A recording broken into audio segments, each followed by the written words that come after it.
right, people. The TV is loud. TV's kind of loud. Shannon? Television is kind of loud. Is this live? Are we doing this live? It's live. It's going now, so whatever. Would you turn the TV down a little bit?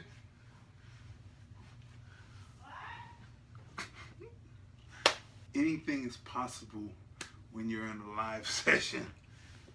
Luckily, they won't have seen this part yet. Because we haven't populated. Baby, can you turn the TV down? Go back to your thing where it says Tracy is now live. Go back.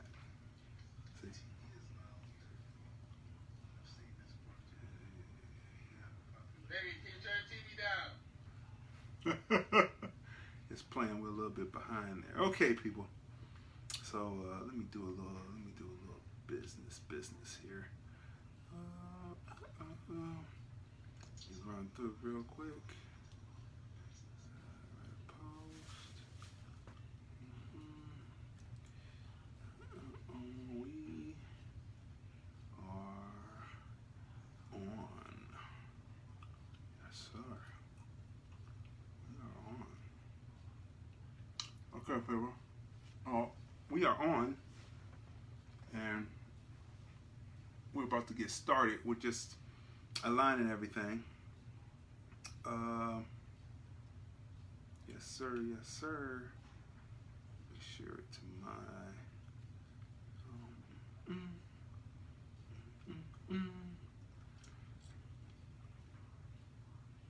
So we're waiting for people to populate and come in before we get started here. You know how that is. We want to say hello to the people who are already in. Let's see. So, cinema book.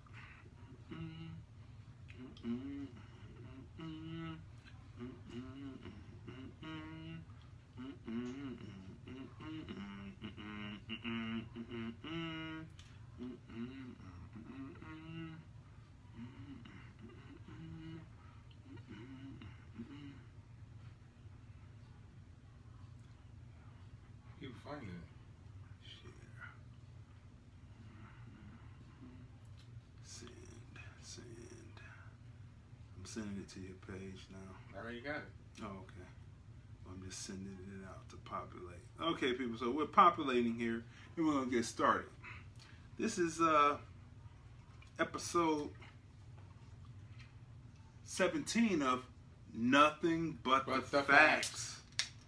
To my left is none other than the incredible, the ultra knowledgeable, the man that brings the plan, none other than Franklyn G, student Verley. How y'all living today?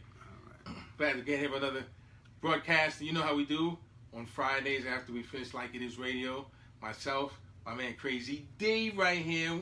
Got all the knowledge and equipment and everything to make it sound and look good so we can be heard, so we can take it to the next level. So right in there, sitting with my man Crazy Dee, Lordland Films. Check us out on Black TV, Black Bop. Bop? Well, there's Bop TV from out of Atlanta. But we're not discussing that yet. But it's coming. It's coming, okay. But Black Book TV, Black Book TV, we are on. Matter of fact, I'm about to drink on the air. Oh, goodness. Yeah, block that out because, you know, they haven't paid us yet for that.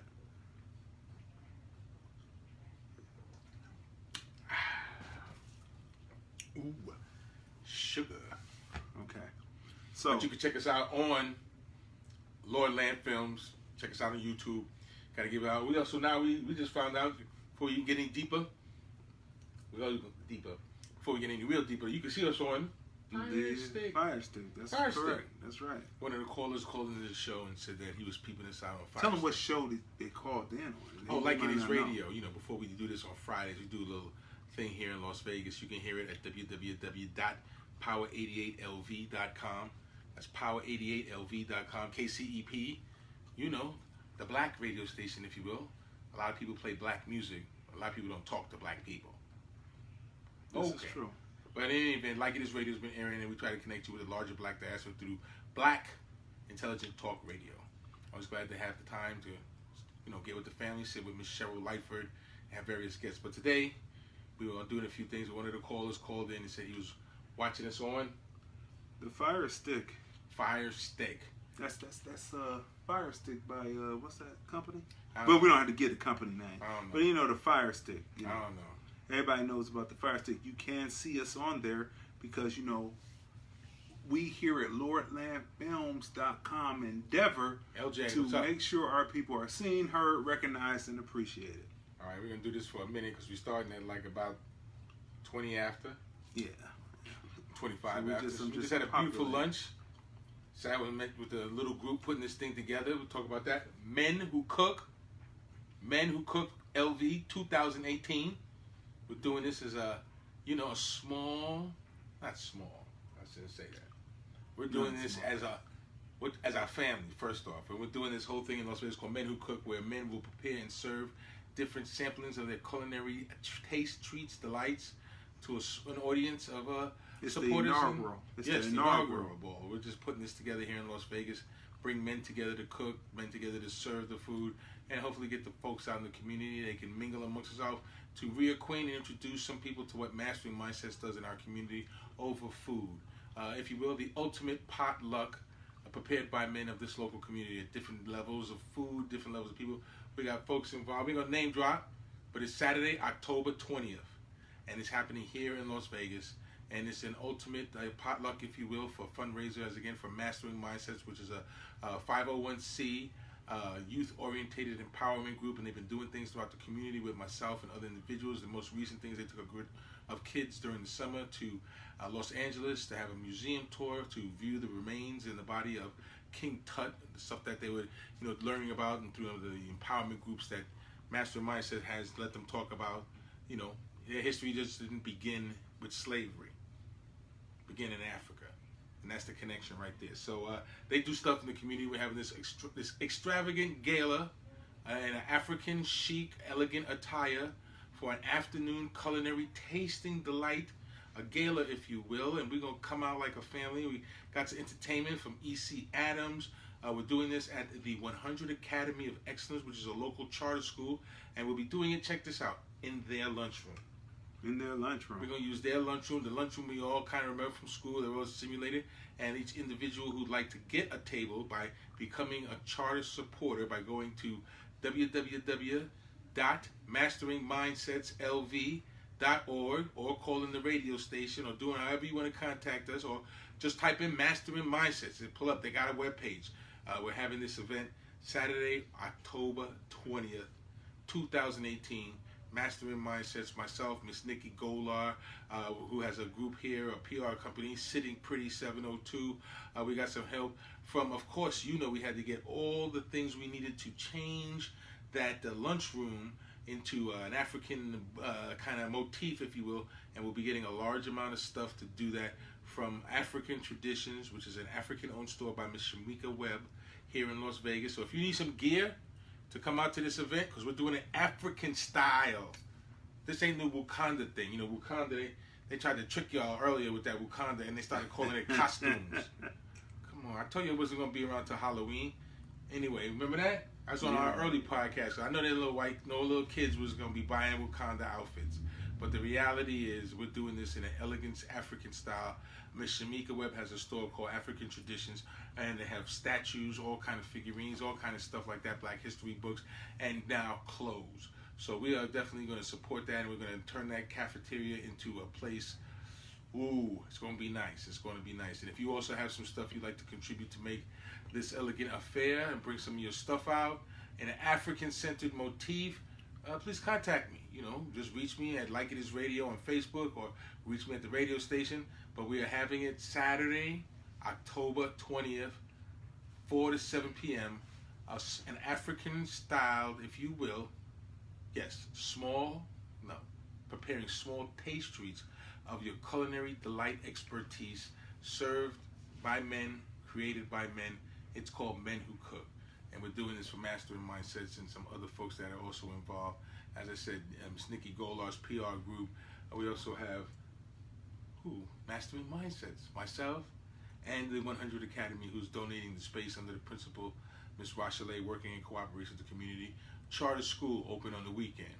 to this community for several events that we have done. We thank you so much. That's what school should be, right? That's what school should be. Open to the community when they want to have events that are enriching and empowering and encouraging and sometimes educating the folks on non-traditional days. But the reality of Men Who Cook is coming up, sitting here in the podcast. He's working it all out. Just got finished. What a week we had. We appreciate, what was the guy who called in on the station? I said that told us about Fire Stick. Crazy Dee? Was his name Crazy Dee? I forgot his name. Crazy Dee? Who? No, What? I was messing with you. Whatever his name was, I forgot the Let's say this real quick before we get started, because we have a lot to talk about today, but we're waiting for people to come in because we're under a new format. Listen. New format.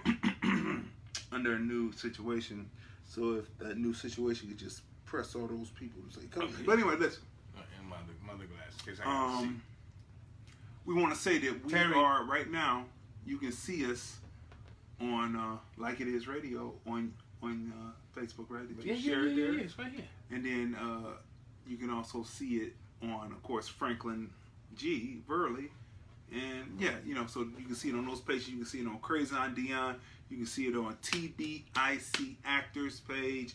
You can see it on Crazy Dee's page, which is a whole nother page. LordlandFilms.com. You can see it on there. And so we wanted to tell you that. Okay, so where do we get started today? We did the brief introduction about what's happening. I guess that sponsored the show today. So we need to see $500 from Men Who Cook. No, I'm joking. Sponsorship. For sure. So now we have some recaps because we had to talk about, we had to come back and recap on last week because there was an open question last week. Yeah, it was an open question about black radio. And black radio always existing. Now, my point of view was it didn't always exist. Right. And your point of view was black programs were on radio in the 20s when radio began. No, I said black radio. That's black radio. We didn't say program. No, see, yes. There we go. See, that's black radio. You sent me over about Mr. Cooper. Early black radio. That's right. That's right. Who was he? Wait now. Early black radio. No, that was not early black radio. That's not. He rented black radio. No, it wasn't always there. He rented. Radio wasn't always here. That's what I'm saying. It wasn't always there. You said black radio. Black radio would mean that it is owned. No, your interpretation. Black radio's not here then now. I know because they stripped it away. So there's only 10 black-owned radio stations right now in America now. Okay, so wait a minute. So what would you call, even though we didn't have the ownership of television, what would you call a black show like Amos and Andy? Andy. Wait. Hear me. The one that aired on television that was ultimately pulled off television by the NAACP and other groups, but it was originally black television. Would you not call it black television? No, I wouldn't. Because who wrote it? I understand, but it was black television. That's what it was marketed as. That's why it's considered the first black television show, even though black people. The Cosby Show wasn't written by black people. You have Broussard and some other folks, but the writers are probably white. Yeah, he had input on the saying stuff like that, but under that auspices and under your ownership theory, that locks us out of a lot of history, bro. I mean, I think Cosby owned his shows, right? No. Cosby didn't own his shows? No, if he owned the Wayans brothers didn't Not talking about nonsense. No, wait a minute. The Wayans brothers, no, wait a minute.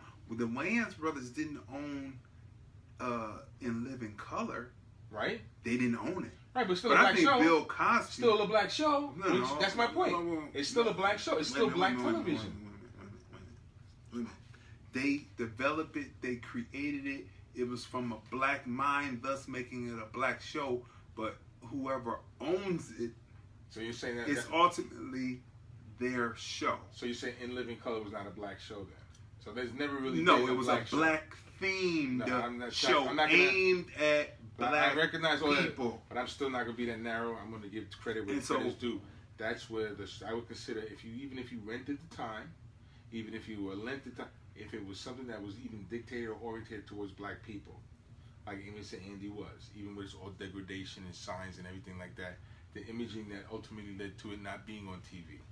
And I 10 still, times 10 is 20. but I 10 times 10 is 10 100. But I still say those are black shows. So your See, point is, you they see didn't there? owe it. You see there? He automatically jumped right in. If He they didn't jumped own right it, in. you're saying because we didn't own the television station, we No, got no. black This TV is what I'm saying. or black radio? That's what I'm saying. When shows are written by people, they hold ownership. Do they or don't they? I'm just asking. Let's get this premise down. So black people don't own any shows. They own it. That's Very not true. few But I shows. believe that Cosby few owns shows. his show. Well, if he that owned his owns show, if he owns his show, and he owned a different he probably world. He probably doesn't own it any longer because he sold it because somebody else must have ownership of these shows now. Because since his unfortunate demise and trials, they pulled those shows off. Some networks on some networks. So if he had ownership, it would be different. TV. But my reality is, as historical, I believe historical fact. The gentleman I sent you information is given credit for having a radio program called the Negro. The first one, the Negro Hour. Okay. Which I got into a large debate with a person who. But it was a black show. It was a black show, but not black radio. But it was black radio. It was orientated towards black people, but not black men. It was a black show on a white radio station. But it was orientated towards people of color, delivered by a person of color. I'm not saying that he didn't have the greatest influence, but I'm expecting that. For me, that's enough to call that black radio. See, the reason why the way that I think about it, coming from where I come from, is all I saw coming up were black people who own things. Now the buildings could have been owned by Jewish people, but however, in the end, the Jewish people were selling the buildings to black people. Thus, my landlord was a black man, and I had a black business, and all black businesses along that storefront within a large storefront. So what I'm saying is, all I've seen is that coming up. So, and perfect example, because I did some research on WJMO and WBLS, which is the New York radio station. Flagship station. No, you're right. Inner city broadcast. Come to find out, at one time. Come to find out now, WJMO used to be 1490, but now it's 1300, and WERE, which was the talk news station, which was a white talk news station, flipped over. But however, in the 1960s, in the early 1960s, the WJMO moved into being a black-oriented format. But in 1970, there was a dispute about who worked there. So the Southern Leadership Council, the SCLC chapter, Christian, yes. They staged a sick out there, and so the ownership and all that changed over, and it became a black-owned radio station, and also a black-themed radio station. So when this is the type of struggle that I come from in Cleveland, Ohio, where people fight to own it all. And so when I say black radio, that's what I mean. And by the way, so let's take WBLS, 1972 Inner City Broadcasting, which is a black-owned company, Percy Sutton takes it over. Right. 1972 to 1978, the Mutual Black Network, which turned into the now American Urban Radio Network, took it over. But it was not always a black radio station. Before that, it was Hispanic themed. Right. So what I'm saying is there was not always black radio. So you don't consider that black radio just because they didn't own it? I'm just asking you to the point. Yes or no? I don't believe. I don't yes consider or no? it. I consider it black themed programming on on a station that is owned by someone else, who is there to get the ultimate amount of money or the advertising dollar. That's not a black or white thing. That's just capitalist business thing. So under that small, narrow parameter that you want to exist under, and I'm just giving you this, historically, that parameter you're looking at, that's your paradigm, that the ownership, in order for it to have been progressively black, it's got to be owned by black, dictated towards black. Because other than that, I understand. Other than that, it can be taken away from you at any time. All right, understood. So even these black companies that you said even changed hands. I'm not going to limit my space to ownership, and as conceptual as history is. when it comes to being black. If a black person was the first person to have that type of programming, win a race that Jesse Owens has done, whatever it is that African Americans were able to have under somebody else's auspices, leadership, financing, or however you want to call it, I still don't take away from the effort of those black people.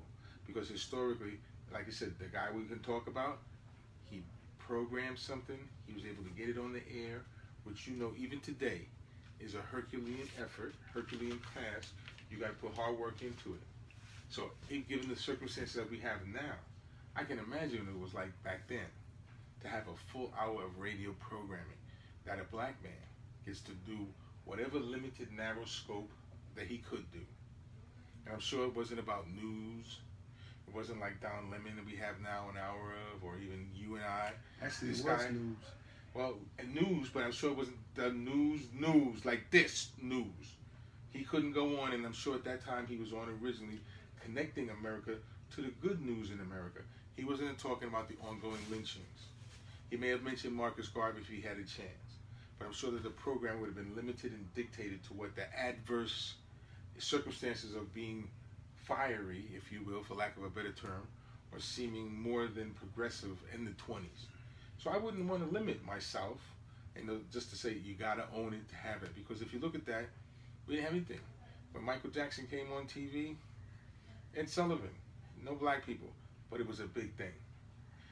James Brown, or any of them, even Elvis, give him Elvis. They didn't own the medium, but they were historical. They were historical for whatever it was. But James Brown went on to own radio A stations. few radio stations, not disputing that. He understood what the power of being able to play his music was. I respect Stevie all that. Wonder So you're saying that owns radio stations. I understand, but I'm just saying that those are a few. So by limiting your scope to just ownership, by just limiting it to just the African American product that is just owned and distributed or marketed, whatever, by black people, that's such a small scope, Ron. I'm going to do that. Not under the adverse circumstances that historically is hard to do.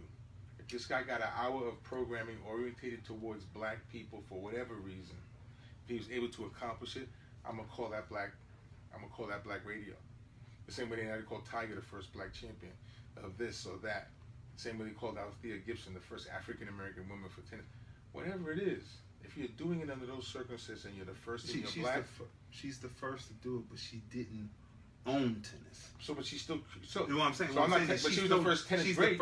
She's the first tennis great. But we're talking about first, and we're talking about when we say black radio, we're talking. That's the limited ownership. You are. No. I'm limited. You are. I'm not. Because that's limited. It can be taken away from you anytime. And I will argue this point that I believe that it is just as hard now to own something that is totally black owned now as it was back then in the 1920s. No. The only difference racism is more overt now. The financing is the problem now. Well, if it's institutionalized racism, it's still the same thing. Yeah, but you could have got the financing from the black community back in the day. 1920. The only difference is inflation and the cost. But if you look at the relativity of what people were making then, what they make now, what something cost then, what costs now, probably due to inflation and the rising of money, of hourly wage or whatnot, is probably exactly the same. Definitely not. Definitely it's not. Exactly no, I'm taking economics classes. That's simple facts. Because what happens is if they equate $20,000 to what it is now, its equivalency, it's way more. Even though the cost of labor is more, the cost of living is more, everything is more. Inflation is a part of it, but what I'm willing to submit to you, in the black community in the 20s, you could have raised $20,000 easier than you could raise $20,000 now because we were connected better. It may not have come in lumps, but it would have come in the large money. It's the same way Marcus Garvey's moving. If it were easy to raise $20,000, let's say that inflation makes it. Let's just in '70s. Let's just say it made it $200,000. If it was $20,000 then, if it was easy to raise then, it would have been done, and Mr. Cooper would have had his own building, his own signal, his own everything. That's limited. So no, I'm just saying. So you're right. So by your definition, how many black radios? What is black radio? Only if we own it. So where does that happen? Where does that fall into the paradigm of America? It's only 10 black-owned radio So you're stations saying right 10. now in Okay, America. so wait a minute. So of the 10 that you're saying, there's only 10 black-owned radios. Everything else is white. Everything else can be taken away. It is black. The black radio stations can be taken away. It is black themed radio. That's limited. It is aimed at black people, but black people so only black 10 do not own it. And if a topic comes up that people don't like, they can come in and say, we don't like that. We're gonna pull the plug. Now it could be lawsuits and sue and all that, but it's still that's limited. Limited. So can a person who owns a radio station come in one day and say we're gonna change the format of the station? Do they that do happens that? Every day. They do that, so they can come in and so tell that doesn't a make person. It black. So that's what you're saying. Well, I'm saying it doesn't because the black person wouldn't. Perfect example. The guy came to Cleveland and started Channel 61. He was a black man. Black man. He decided to play stuff like Animal House and stuff. He made it more diverse. Then one day he decided after 20 years in to jump in on the Hispanic wave and changed it totally to a Hispanic station. Everything that was on there that people enjoyed gone. A person can come in if they don't like what you say. So you're saying there's only 10 so black radios? Our whole purpose here is to make sure that what we have is black owned, black sustained, and will not be taken away from us. Taken away from black people. Just because not Bob only Johnson so BT. Not Bob Johnson so BT. And what did Bob Johnson say? Bob Johnson said that when he owned it, he couldn't get the same advertising dollar that the white concerns could get for the same So BT was thing. nothing. So BT's nothing now. They squeezed him out. So BT's nothing now. They squeezed him out. You. They squeezed him out, and now, but okay, is BET black television? Black people on it. They have black programming. Black people are watching it. But you say it's. I'm not going to limit your scope. That's how you want to limit your scope. But you just made my point. No, I didn't make your point. He sold it, and now BET so what your point nothing. was, no. I never said that. Is that what you said? No, I didn't say it was nothing. That's your implication. No, that's what you said. I said BET was sold. No, I said Bob Johnson sold BET. And now it's nothing. No, I never said that. Now never BET said that. is nothing. No, I never said that. Never said that. Because you spoke on BET yesterday. Because you spoke on BET before, and you said that it's producing what type of programming. See, what happens is, right? Your concept is your concept. You can own that. I'm not going to limit. As I said, I'm not going to. You keep saying okay. I'm not limiting my scope. Okay. So we're going to move on that. We're going to agree to disagree on what definitions of black radio is. That's right. What I say is you own it. No. You program it. You put it across, and hopefully the community can see the value in it, and then thus support it and come in, become members. Do all that because it is black owned and operated. Why is it stuck somewhere? Let me give you the reality. What are we gonna own? What are we gonna own if we don't own our music? I'll answer you. Same way we don't own our music, but the music is still good. So I'm not gonna take away from people like with great shows like Flip Wilson, like Nat King Cole. Like the guy we were talking about. Oh, just media head. No. Hear me. I listen to your time tribe. Wait. Wait. Flip Wilson owned his show. Wait. Wait.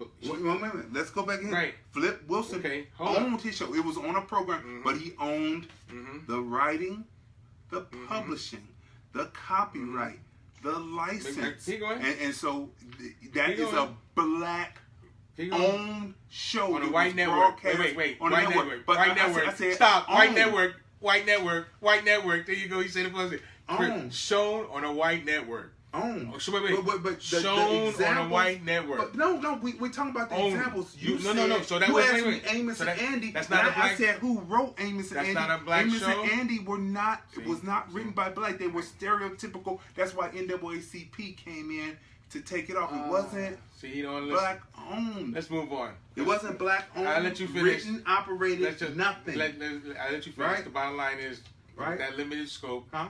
If that's your limited scope, that's how you see it. I'm not going to limit my scope like that. Okay. Number two.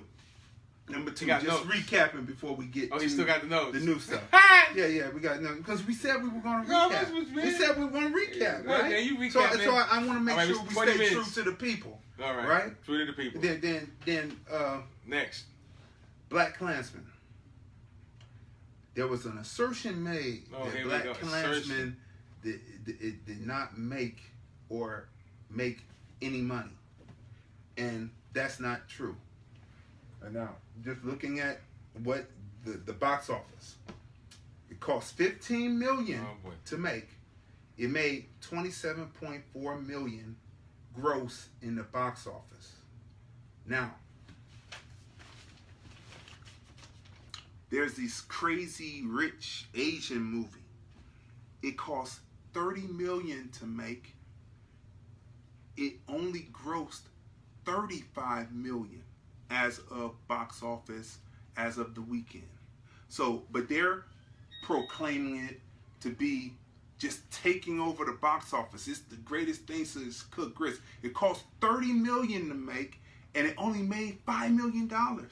Spike Lee only made, it cost $15 million. He made $27.4 million. That well exceeds, and that's in limited theaters across the country. They distributed the Crazy Rich Asians all over. They gave him limited theaters, and he's already went over and made over what it cost to make the film already. Almost 13 million more over what it cost to make. So that is a success all the way around the board. It's just that the media always pumps to, and unfortunately, you know, I hate to say it, but the media is owned by European Americans. It's not black media. And European American media advertisement will push something to you that is totally not true, and that's not true. Spike Lee is well exceeding what. Not exceeding. It's exceeding its expectations. No, it isn't. It's more. Yes, it is. No, it isn't. They already said it. Even he said it. It's exceeding what he thought it would do. Right. 15 million, 27.4 million. That's a success. That's a success. Not by Hollywood standards. No, yeah, well, neither is Crazy Hollywood Asians. They only made $5 million, but they saying it's the greatest thing since we learned how to cook hominy grits. Come on. And so that's all I'm saying. So we cannot be blinded by the propaganda that the system has put up. Now, we're getting ready to have a review on that movie on the next the film review, movies, music, culture, and whatever else comes to mind. We're going to be reviewing the movie about the Happy Time murders, because we saw that shit, but you will hear, oh God, I gotta edit that out now. I got to edit that out, but I mean, that's just a reaction to it. Incredible. But anyway, we will be giving that review shortly. So stay tuned for that. However, tell them what the Happy Time Murders is. Come on, man. You've been going to see these movies now that aren't regularly, 89106 movies now. It's the Muppets. It's the what? It's the Muppets. It's the what? It's basically the Muppets. It's just the guy that was and we're going to get in. We're going to talk about that. We're going to talk about that. We're going to talk about that. We're going to talk about that. The last movie. What's the movie before that? But it doesn't matter what it was before. Before that was The Meg. Right. The Meg. But wait a minute now. From your perspective, from what you told me, aren't we part of America? Aren't we able to enjoy? Aren't we able to enjoy what other Americans? Don't we have the right as Black Americans to enjoy what other Americans, other European Americans, other Asian Americans, all that? Don't we have the right to enjoy what they enjoy? You enjoy which gets us to Omarosa. You watch Shark? Omarosa. Now that's Marigold. Now that's a shark. Newman. Her new name is Newman, right? Her new name is I Gotcha. Okay.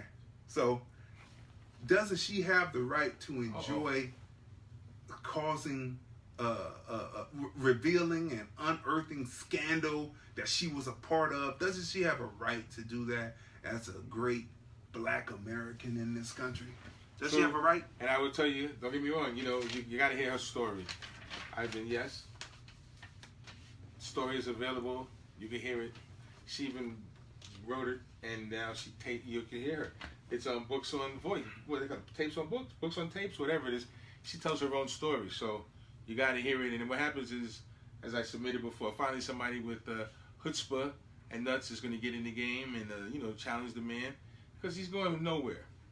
The bottom line is, as I predicted before, he will win in 4.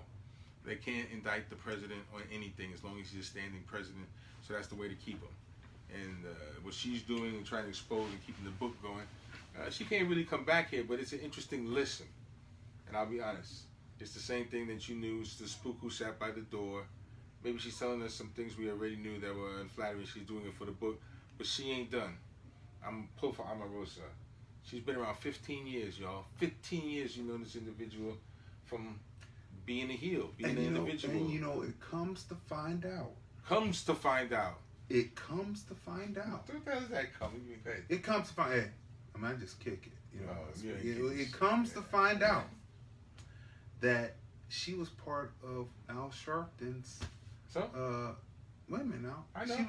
She was part of it, and comes to find out. Comes to find out. Comes to find out that she was part of it, and part of what? Maybe she wasn't his National Action Network. That she was a member.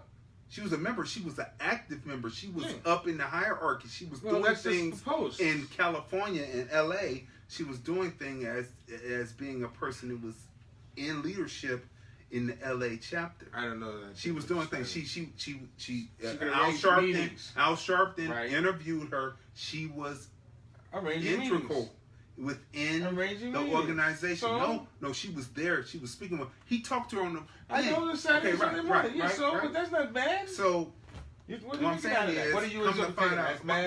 My thing is, everyone now, because she has come for Trump, is now handling her with kid gloves. But before, the people were acting like she was just. She was the scourge. She was the plague. No, she was the bubonic plague. And they were against her. And now that she does this little bit, and what so happens? What bit? No. You're not. And what so happens? You're just throwing stuff out there. What so happens if she? I flip the language. What so happens if she? What so happens if she? All of a sudden, this is a zeitgeist. And she just decides. She just decides. What is that? What is that? She's going every week to. With these zeitgeists. What is that? Listen. I want the people to look it up. They tell me I'm using it correctly, so y'all look it up. So if she's a zeitgeist, it's actually zeitgeist, not zeitgeist, but I got zeitgeist. The CD of it. I saw it come out. Okay, listen. Not that movie, because zeitgeist was a word before that full of conspiracy theory DVD came out. Okay, it was always a word before, and so it doesn't. It's not as sinister as they make the word to be in this documentary. Okay, go ahead. Back to Omarosa. Omarosa. Because every now and then you have to. It's nice to have an individual, even though it may be late in the game, who will confirm and assuage some of the things that you may have suspected about an individual. As her come out 15 years with this man and having intimate knowledge of some of the peripheral stuff. She said, they even reported to us earlier that her job, she went in and she riled the guy up. She made him, she brought him news clippings and things that he wasn't, aware of, and pointed him in directions after they had calmed him down. If she had used her powers for good, we wouldn't have the story we have now. Right? If she had helped the people with the real information, Donald Trump would have needed to make valid decisions to improve this country. And again, Terry, to make America great. And she wrote this book, we wouldn't want to hear her. What she's talking is nonsense. No, she's confirming facts that you knew. It's not nonsense. The reason why it's nonsense is because we already know it already. You didn't know that. You suspected it. No. Well, everyone knows from previous Did you examples. See Pookie You didn't see Pookie take the TV, but you knew Pookie took it. Wait a minute. Previous examples of Donald Trump being racist from the past all the way up to before he walked into the presidency. We know this already. So not other people. No. Who are we trying to prove it to? Because the people who some of us, not some, I won't say we, some of us are trying to convince and say, look, he's racist. They don't care because they like what his agenda is. So who are we trying to convinced there. So what she's doing is nonsense. Meanwhile, in Chicago, a few stories were coming out, like the 15-year-old who was shot in the back of the head, long distance from the cop. They were outside dancing, having a good time. It was kind of like are these facts? Like, these this is true. This is actual news reports. Because you got to have some facts. No, this is actual news reports. They can go research this. Why this was going on? The national news didn't cover it. They shot the little kid in the back of the head through the window as he was retreating from them, and then said the kid committed suicide on his own. Also, what dropped at the time while this zeitgeist was going on with her was that the police were setting up dummy trucks. I call them dummy trucks, but they had dummy trucks and they had Nike tennis shoes in them, and they would just park there and they were unlocked. And if anyone just went to just lift it up, why you lifting it up? They'd sit there. Wait a minute now, wait. Why you lifting it up? It still would be considered in trouble. You lift it up and you look at it. You don't even have to do anything. They're coming down on you. Now, wait a minute. That's crime. Women. So that's what? Crime. Women. That's crime. So what the activists did was they pulled out their camera phones, filmed it, told about it, and told people to stop going to these trucks because it's a setup. Shouldn't be doing that anyway. That's okay. In New York, and meanwhile, that's a setup, and that's for criminals, and they should get caught because he's doing something in New York. Guy acts drunk in the train, falls down, his wallet falls out. You pick up the wallet, you get arrested for robbery. Hey, be honest, be upright. Why are you going in the truck? You pick up the wallet, but what if you were picking up the wallet to pick him up to hand it back to him? As soon as you pick it up, it's entrapment. It's entrapment. It is entrapment. I'm not going to dispute it. But at the same time, if you're weak of mind, if you're weak of mind, and criminal-minded, I do respect. So now they're criminal-minded. They are, yeah, because why is the truck sitting out? Why would I open somebody else's possession? It can have a bomb. Why would I open somebody else's possession? Out there? What's in it? That's bringing us down, man. You got to see me on that. Also, you got to see me on that. If you do something wrong, which is going into somebody else's property, if the truck is not yours, you have not parked it, you have no reasonable concern with it, whether you see it has a lock on it or not, you are not supposed to touch other people's stuff. And that's just human. So don't get me wrong. I realize it is entrapment based on the law set up. Somebody are down in their luck. They didn't have a file. They didn't have. But if you touch other people's things, which is real, Crazy Dee, I have some things. You have some things. I lived in an oppressed community. Hey, I know guys who did crime. If you're opening somebody else's car door, if you're taking change out their thing, if you're doing anything to property that is not yours, that is a violation not just of morality and everything, whether you're entrapped or not. If Frank walks past the car and the car door's open and the radio's on and the keys are in it and the car's running, Frank's walking past that car. Okay. And I recognize that if you're not smart enough to know that that's a setup, living in the inner city for the spectacular moment of joyriding at a certain age, you gotta know that's a setup. And if you don't, and I'm from the hood, if you're 14, 15 years old, you don't know that that's a setup, then you deserve to get locked up. Because you gotta know. Okay. You gotta have some common sense. One, is it fair? Yes. That they are targeting the black community? No. I think no. I don't know. Okay, I'm not saying it's not fair. What happens is, I believe if they do it in the open space of a city, as Metropolitan New York Police, when they did those kind of things in terms of the drunk guy or dropping a wallet or whatever it was to the young black kids who would rob them for their watch or their phone or whatever that is, in a public place, it could be a black person or a white person. If they're doing it generically, specifically in the black community, that's probably wrong. Okay, so taking your theory on it and saying that everybody's on the MTA. Take things that if it's just sitting there, right? Right. Facts. So the blackout in New York, 76, nothing but the facts. That was a beautiful, wild night. That was the blackout 76, right? It was a wild night. Right. Wait a minute. It was a blackout of 76, right? It was a blackout. It was July. It was hot. It was my mother's birthday. Right. It was beautiful. It was your birthday? It was my mother's birthday. Your mother's birthday. July 14th. We had just, July 13th, 14th? We had just finished having dinner in a Chinese restaurant. It was about 7 o'clock. It was 100-something degrees. It was a hot, humid day. But in any event, we had just finished. We were walking down the block and literally had just, come out the restaurant. Ling Fong. Was it dark outside? No, it was just dusk. It was just dusk. It's getting dusk. Okay. We walked my mother home. Uh-huh. And we had just paid for dinner, as I said. We were walking. And all of a sudden, the lights, because, it wasn't really dark yet. Mm-hmm. But the lights, you know, you could tell the businesses and stuff. I mean, we really just left the restaurant. Maybe like a block away. You could just know something was happening. How old were you then?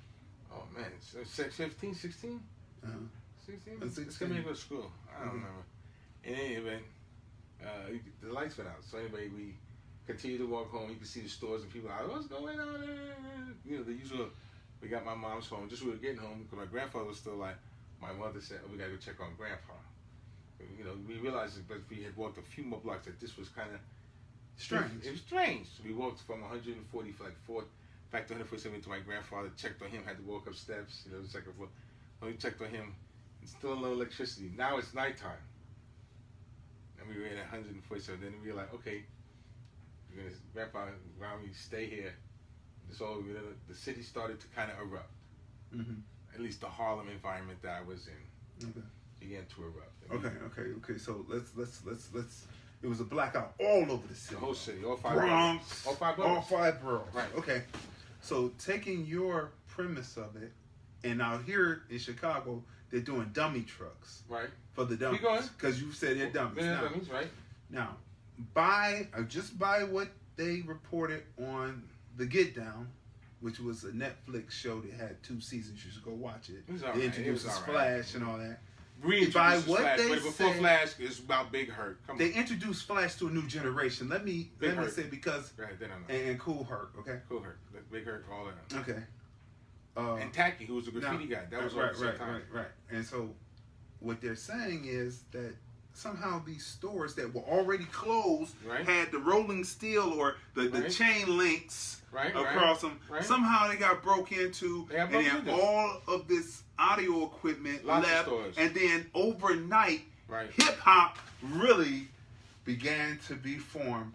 I don't know about all that because that's not now wait a minute now hip hop because only certain people had turntables, but then everybody had all these crews sprung up. Is that true or is that right or wrong? I mean, I'm just going by what they say. I know what you're saying. In the show. Is that right or wrong? That's wrong. Is that right or wrong? That's wrong. But okay, premise. That's TV. Okay, that's TV. But I'm gonna confess to you that after the blackout, some stores were robbed, and I use that term viciously, robbed, due to the lack of electricity and security guards and security in general. But the stores were closed. Stores were closed. It was a blackout. It was looting. They were looting. They were looting, no doubt. The community looted at large many stores. Looting. Many stores. Many stores. Audio equipment stores that's a smaller thing. Look at it. That's a smaller part. They looted people's clothes, dry cleaners, businesses lost out, and people were hurt. So let's be real. What you're trying to say is that after that, some turntables popped up in other places. Yeah, that's good because they were black market and sold. But hip hop had already been flourishing. That's just something to No, wait. That's just something that TV gave you. That's not factual. It's not based in fact. So you mean every rap artist had a turntable after that? No. No. These different crews sprung up around the city, though. They were already there. Different boroughs, right? No. I mean, isn't that how the story was told? No, that's your story. Okay, so that's not my story. I'm telling you what. And I'm telling you that's TV. But who executive? Come on. Who was an executive on the show? But your friend.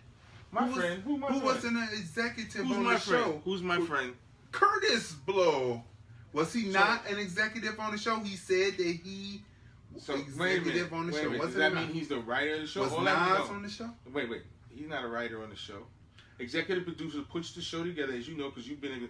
He has no control. No, come on, man. I'm not even going there with you. If that's what you want like Nas or Curtis Blow get involved in something that would lie about what happened here we go. in those boroughs. See, you stretch would the they word, or would they not? You stretch the word lie. I'm not asking you. I didn't say lie. Would they That's not? your word. You're using the word lie. Would they lie? I'm not answering any question like that. Okay. Exactly. No, because you're stretching it. So what you're saying is they should know better for going into this truck to get this Nike, but here's his people, and then all of a sudden a whole genre of music is so you're saying without the blackout, 4 minute and burn. Without the blackout, there'd be no hip hop. Come on with that, man. That's nonsense. Come on now. That's nonsense, man. Really? That's not. Yeah. Nonsense. Really? Yes. Nonsense. Yes. Nonsense. Yes.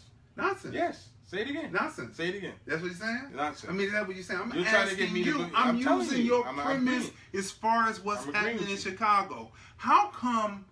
How come just like Republicans Oh boy, here we just go. like Way out now. just like wow. Republicans. This is what happens. One side you can say where it's criminality, but on the other side where it's something that you like, you're not going to say that it was criminality. You didn't make any point on it. What's the point? I just did. I just said by your aspect, they deserved to be arrested. You're saying that both sides. So you're saying both ends. Let me ask you this. This is what you're saying. That because these people are robbing stuff in Chicago, you're trying to make a hip hop analogy.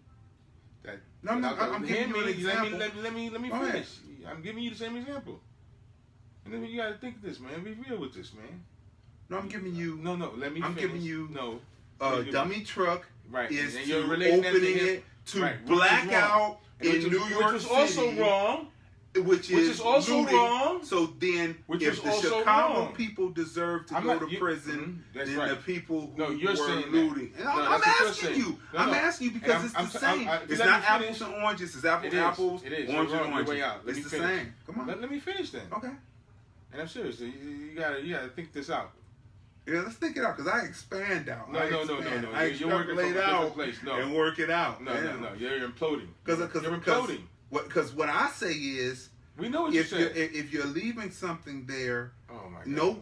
no one knows what's happening. So either way, you're in an impoverished situation. No, I got to do it. You're being, it is. You're making an excuse for the victim of the black. The bottom line is you're trying to equate Negroes who are stealing in both cases. Both cases. Stealing. They steal. Let me finish. Okay. Let me finish. Okay. They both were thieves. Thieves. That's right. They stole somebody else's property. And for self-ill-gotten gains. And you're saying that hip hop. No, wait. Wait. No. Stop right there for a minute. Stop right there for a minute. Go with it, man. You say ill-gotten gains. Right. Do the people who looted either way? Looters are wrong. Do they deserve to prosper and get over from what? No. Okay, we can move on. No. We can move on then. No. We can move on to another subject. No. Because if you're doing something wrong, okay. If you stole something from somebody else, okay, you should not have any profit from that. And the fact that you would try to equate hip hop to a night of looting which destroyed New York City and the black community, that there was enough turntables that they stole that make hip hop flourish in the Bronx, that's bullshit. I'm going to tell you, as a person who was there in New York, and I'll be honest, I wasn't proud of what had some of the stuff we done, but the people who stole stuff, the next day the city was out.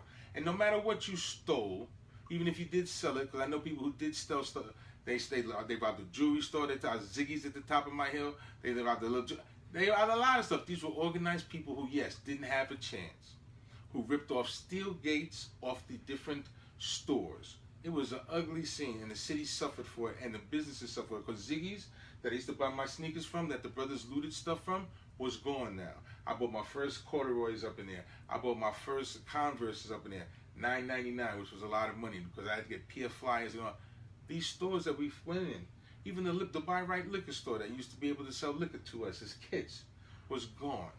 Even Singer, where my grandmother had her sewing machine, was going. Let me finish. Selling alcohol to you underage? They deserve to be gone, right? Bottom line is, these were all the things that could happen if somebody said, hey, go to the store, you went to the store. The bottom line is, you're trying to take away from what I'm giving you. But what I'm saying is, the fact that they would even put that in a movie, they're making a fictitious amount, because you have to think, how many crews sprang out of that at that time? Being in New York, maybe if you wanted to be generous in all 5 boroughs, you could get 10 crews. Just because they stole turntables and other electronic equipment, as we used to do in the early days of rap, set it up outside, steal the electricity from the lampposts. The reality is, after the blackout, there were not a lot of crews popping up. I'm submitting to you, even though you gave those 2 names of executive producer in this, that's called writing. They have to satisfy a bigger demographic, as you well know. They're going to add some embellishment and personal instances to the story to make it sell. So you know that. And to challenge Curtis Blow, embellishment to make it sell. So Yes. thus and so, Yes. they have told a mistruth. Yes. By what you're saying, Yes. they have told a mistruth, Yes. which is a misconception. mistruth. You're A right. mistruth is a Move what? on. See, this guy, you're trying That's to. what I'm saying. A You're mistruth talking about is a historical what? people, Which and is you an want to. example. You want to Which try to it get is some the word example out. of if they were not move on. black writers writing it, Let's move then on. we need black writers But to it didn't tell come on a black channel, so it's still not a the black truth. story. No, and black people could write stories just like let's change right now on a dime on you because you can't go in there with this lack of logic that you're having because That is logic. it was not logic. You just said No, that you- either one's looting did We're not wrong. deserve That's to right. profit Right. from off of it. Right, that's called crime, man. You don't think They that's don't crime? deserve to You don't think profit that's off crime? of it. No, you don't think Do that's you? crime? They don't deserve to profit off of it. No, you think that's crime? Do you? Okay, wait a minute. I know let's that's pause. crime. Let's extrapolate it out because No, all no, I'm you doing is extrapolate. You're not. all I'm You're having is a predicting it. discussion. You're not. You're Oh, yeah, no. predicting it. I am. Let's go further. Let's go further. Crime. Rob from the rich No. Crime. and give to the poor. Crime. It's still crime, Crime. right? Crime. Go Still with it. crime. Crime. So you're making a point that Crime it didn't is wrong. matter either way. No, crime is crime. crime. So Right. they did not deserve to profit Right. from all for what you said. That's correct. Okay, I just asked the question. Stop giving And you so that. Crime is there's crime. the answer. Let's move on. Crime is crime. There's the move. There's the answer. Crime is There's crime. the answer. Okay, so here we go. There's the As answer. writing, as you know, Uh-huh. has sometimes changed or altered for the audience, the demographic to make it more popular, even though black person may have written it. Michael Jackson had to change his words in the part of that song that the Jews particularly did not find likable. They made him change it. It's still black music. It's still Michael Jackson. And recently, you know, the movie that just came out, because this is what we should get into in our last couple of minutes here, fucking playing around with your ass.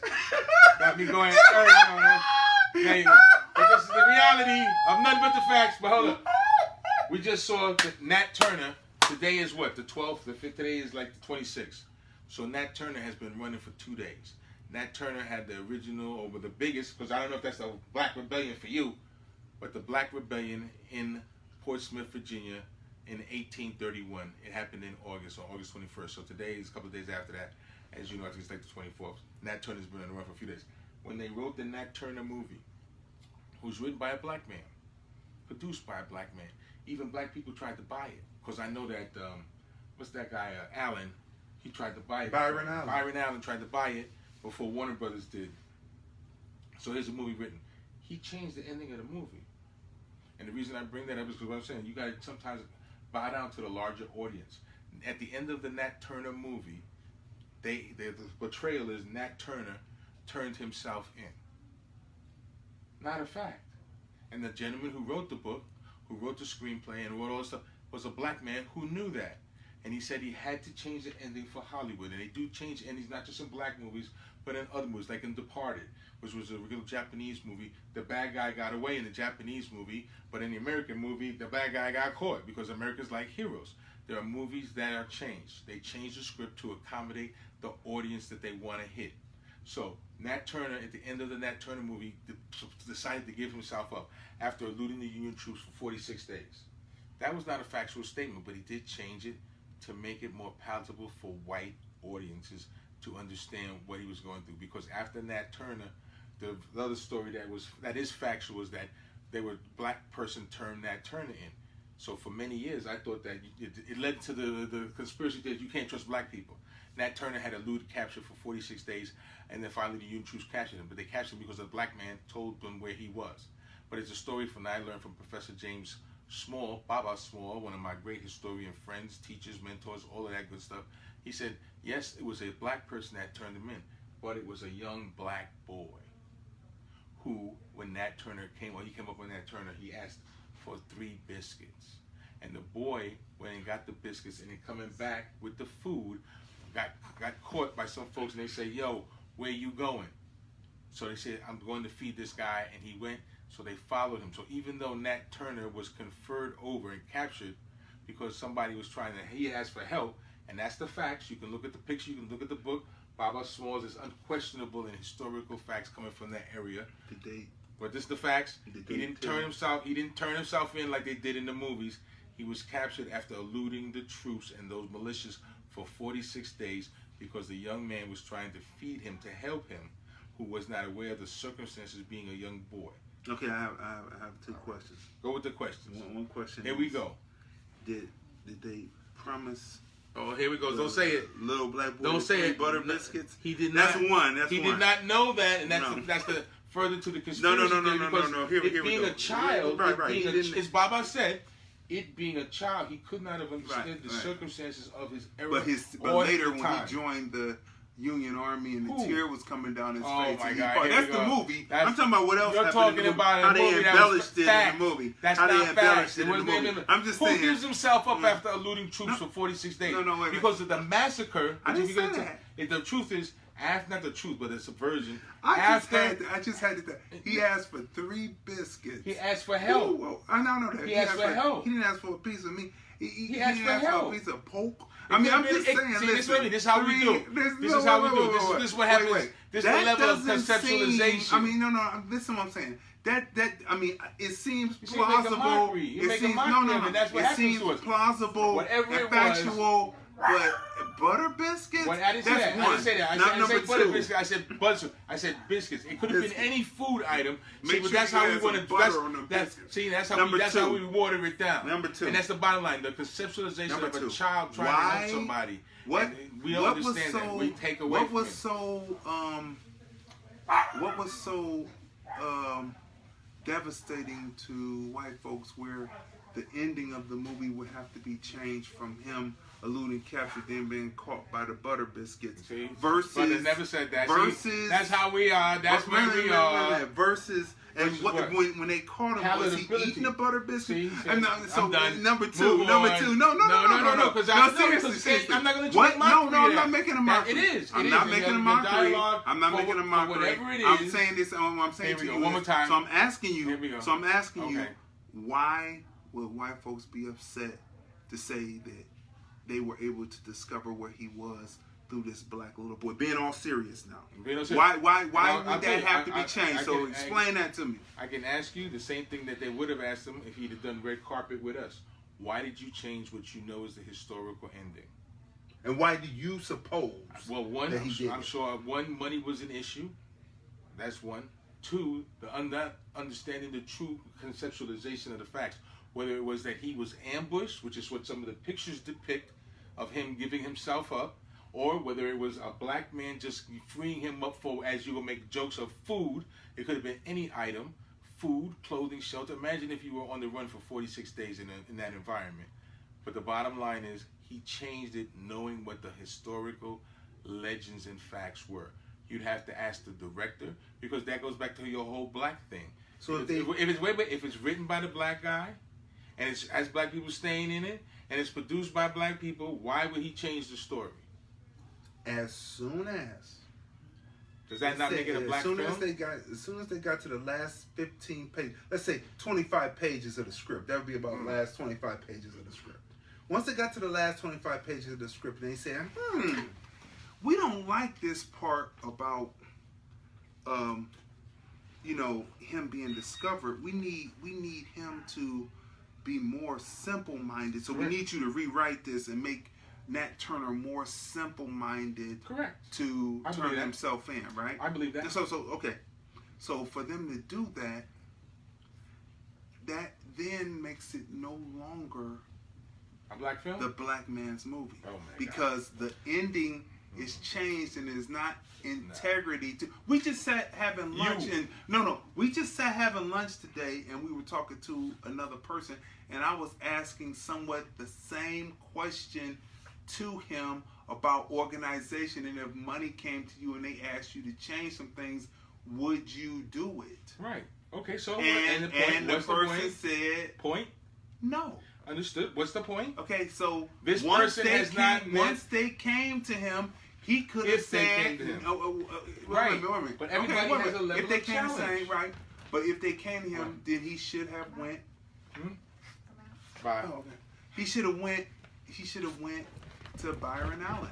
But he didn't want to go to Byron Allen because he felt. Wait a minute. That's all Crazy Dee. That's all you.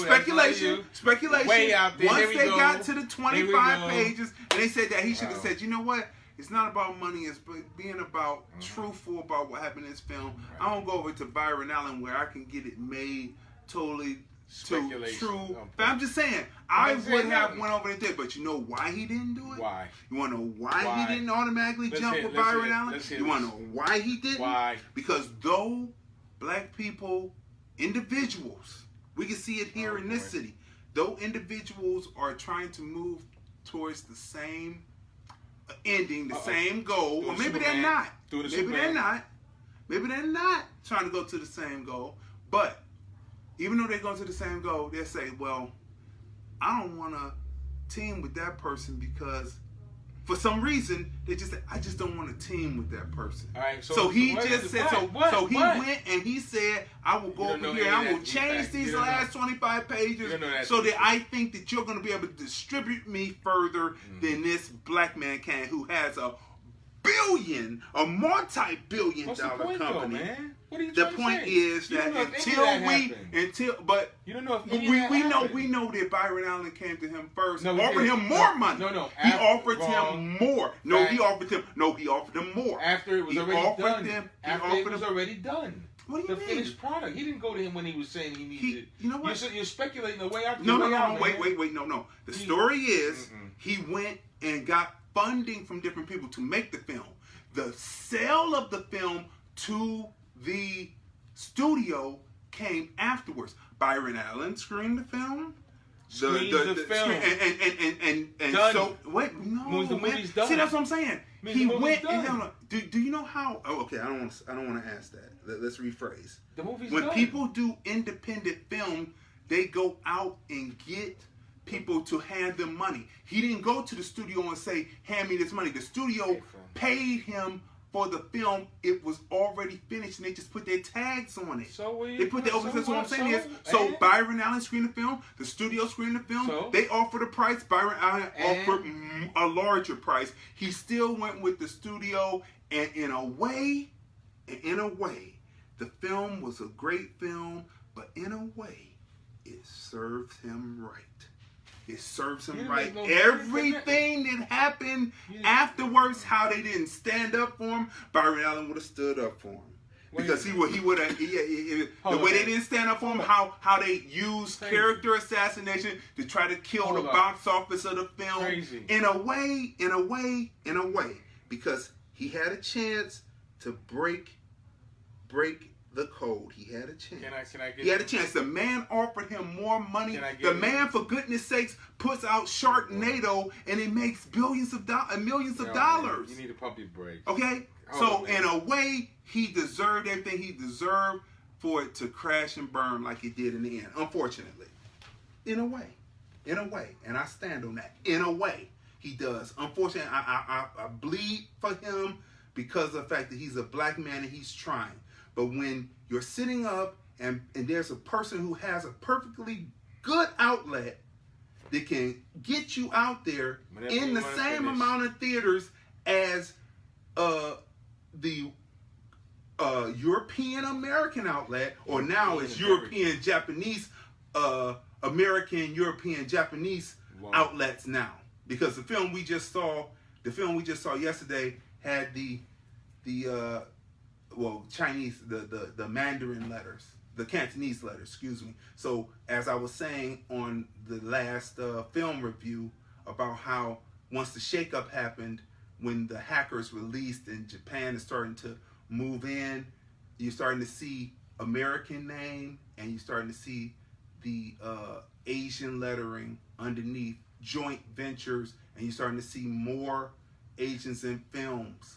This is what's coming, and I told you that, and that's what we saw with the Muppets movie. I call it a Muppets movie. It's not Muppets, but I'll call it a Muppets movie the other day. This is what's coming down the pipe, and in a way,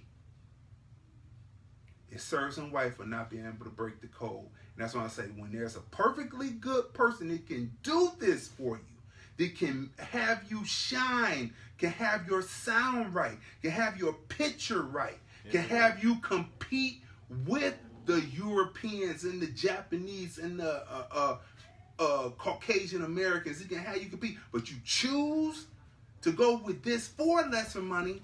That lesser money must have been greener, and that ice must have been colder, and that Kool-Aid must have been sweeter. That's all I have to say on that. and that's in a way, because I bleed for him, because he's a black man. I bleed for him.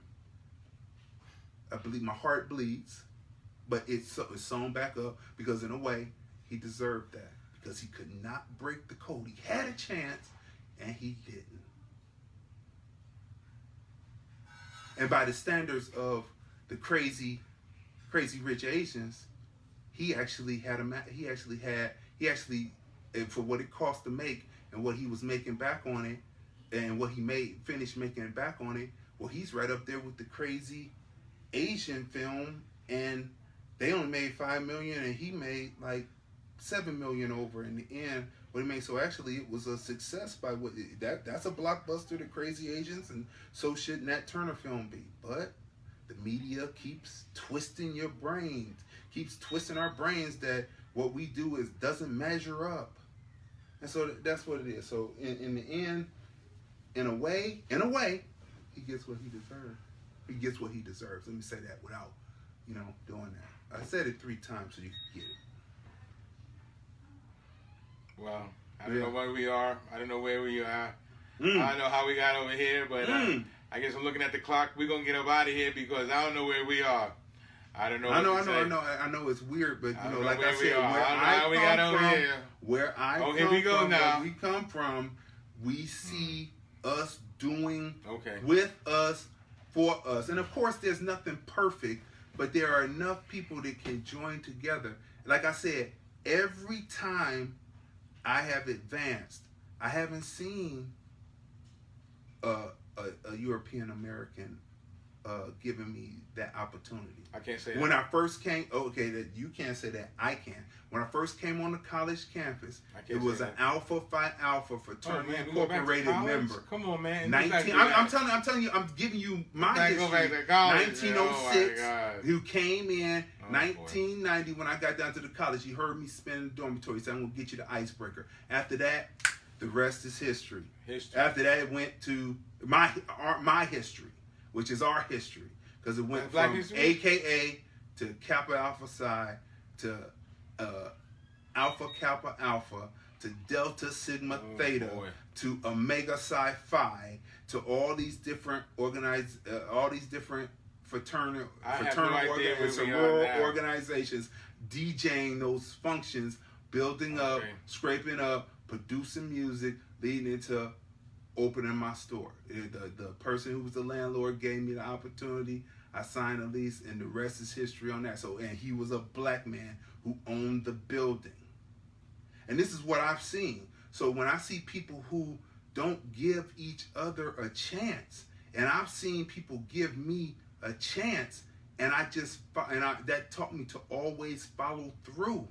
That's why when people get me to do something, I follow through, and it is done. It doesn't matter how long it takes. When I give my word, it is done, and that's what it is. And so that's what I'm saying. So when I see people like in that situation, in film, in anything, and they do not give each other a chance to do anything, it's disturbing to me. It's disturbing because that is not where I came up at, where we came up at, period. When I'm talking to I'm talking to my wife, Tracy. We did not come up like that, doubting and being skeptical of each other. We just didn't. All right, we're going to get out of here because I don't know where we are still. We're all back up. Nothing but the facts. Important. Where we are is people have to start to truly love themselves and truly work with each other so that we can own and have, so it can't be taken away from us. That's what it's about. Anytime they want to right now, because we own nothing but intellectual property. They can't take our intellectual property unless, like R. Kelly, we sign off our publishing. I still don't know where we are. They can't take away our intellectual property. So that's what it is. But other than that, we have to own. We have to own. That's where we are in the future, or we won't have a future. So that's very important. So are we wrapping up? Say your words, and then I'll say my words, and then we'll get out here. But this is very important, to get these points across to you, that we have to own. And when we vote, we have to basically own the candidate. That's the truth. That's the truth. We have to basically own them. And how do you own the candidate? By being the one, the block, the lobbying block, the group that puts money behind them. You own their movements. That's the truth. Okay. That's the truth. That's reality. That's what's happening. And if we aren't able to organize and do that, we will be at the bottom of the totem pole.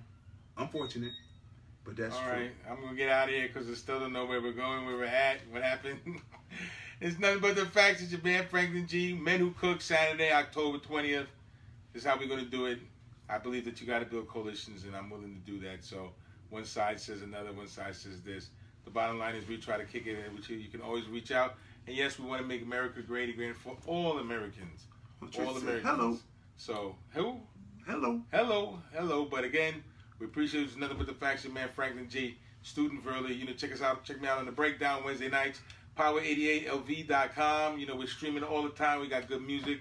Big shout out to everybody who had a hand in today's show. If we mention you, Nikki, my man LJ, Men Who Cook, we were over at the bistro, so all kind of people, Miss Monica Ford, looking lovely as ever, and Sydney, and who else we see, Angela, everybody was over there, you know, as they meet with Mr. Smith's group, the gathering, and also saw the assistant, but, you know, dialogue is where it at. I just got to figure out where the middle ground is, and as you see, some things get complex, I don't know where they go, so I just try to watch where it is, but, you know, Crazy Dee's putting this down, we're on Black TV, I'm sure you'll see this on TV.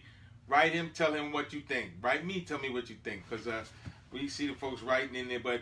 Another great show. Okay, thank you. Listen. All right. Listen, there you go. Here we go. Listen. I don't know where he's going with it. Here we go. I don't know where he's going with it. Right, just where we come. LordLandFilms.com. You check us out. We're on Fire Stick. We're on Bop TV. We're on Black Book TV right here. Big shout out to Brian. We're on YouTube on the Cox Cable Contour app.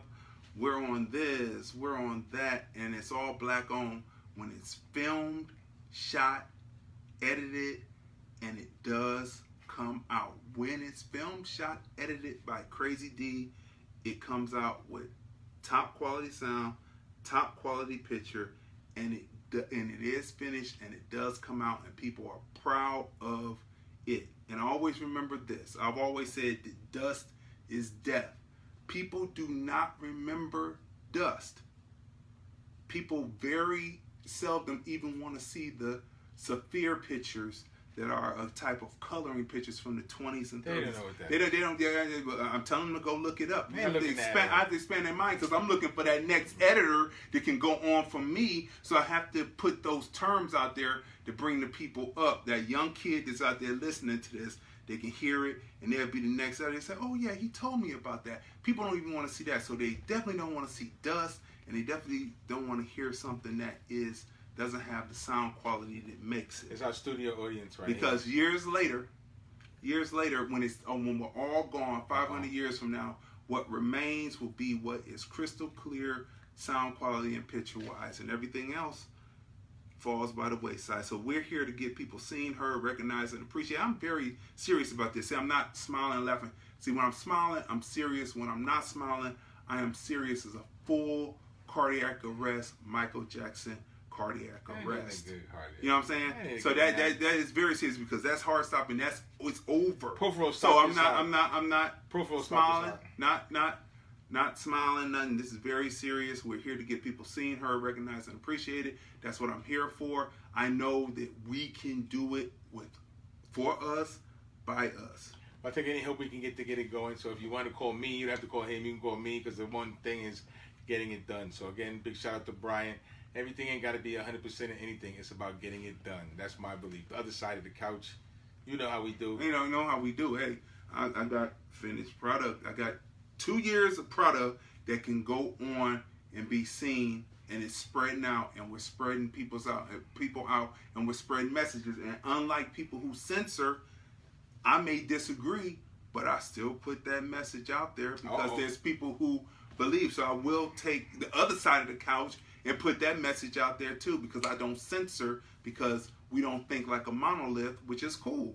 Not supposed to. But this is serious business for me. So when you come to me, you know it's going to get done.